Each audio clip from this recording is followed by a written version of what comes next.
Welcome to Zwida Media. If you're new to this channel, please subscribe. Don't forget to like, comment and share. Here's a new video for today.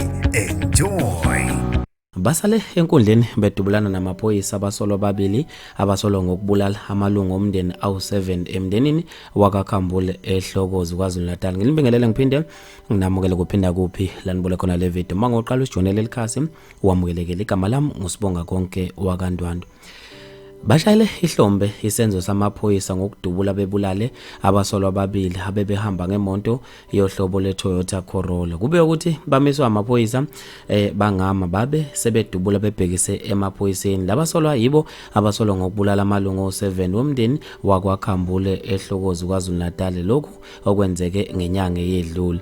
Kube ukuthi khona nowesifazane obekule monto naye odutshulwe wagcina ngokushona. Uqale waba sesimeni esibucayi. Abantu obasijabulele kakhulu lesenzo samaphoyisa njengoba bathi sebekhathele ukubulawa kwabantu kungaziwa ukuthi kubangwani. Babe nokuphawula okwahlukahlukene ezinkundleni ezokuxhumana.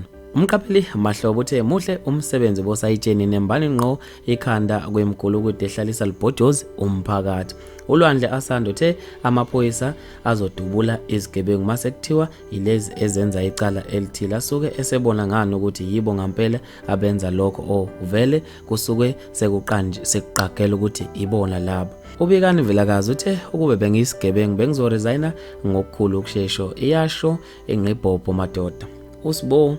Sibo uthe awu ophatha inkemba naye uyofa ngayo inkemba ochitha igazi nelakhe liyochithwa ngabanye abantu. uThembelani Sithole uthe ezikamkhwanazi zawudedela ngempela ke manje umthofo kulamalanga. Uminenhle emihle melisizwe ngeme uthe Eastern Cape fundani ke kulamaphoyisa aKwaZulu-Natal bayeza nakini. Bafethu ke maningi kakhulu ama comment ngizofisa ukwazi ukuphala kwakho ngalo lolu daba njengoba abantu bathi sebekhathele oyimgulukudu ehlukumeza noma ehlalisa libhojoza abantu neqeda imndeni ngazo izibhamu.